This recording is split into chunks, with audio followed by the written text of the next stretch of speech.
Bon dia. Com es pot observar, plou amb gana ja a la ciutat de València, així a l'Observatori de Mestalla, a Meteovalència.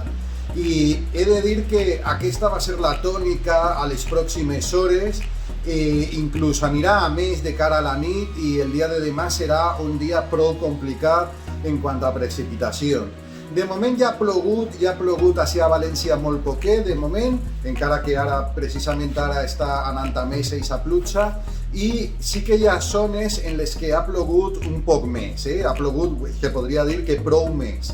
Per exemple, tenim dades de Vinaròs on han plogut ja 32 litres i mig per metre quadrat fins a les 11 i mitja d'aquest matí.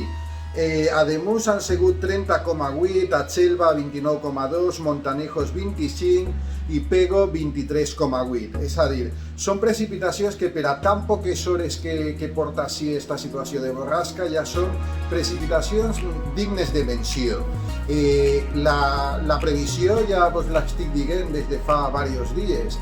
És una previsió de que les pluges es mantinguen almenys fins al dissabte, però serà entre esta vesprada, nit i el dia de demà, quan més quantitat de precipitació s'espera tant a la província de València com a la de Castelló. Sobretot en la de Castelló se podria dir que quasi tota la província, ja València quedaria un poc al marge d'aquestes precipitacions tan abundants, encara que també plourà, la zona més interior i més al sud de la província.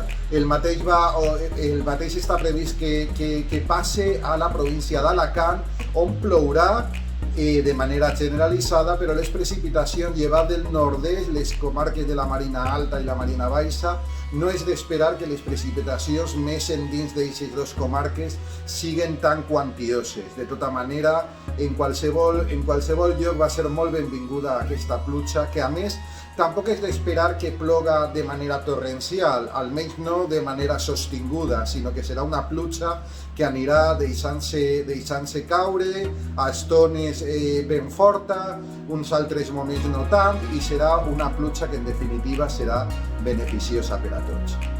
Vinga, continuem en contacte.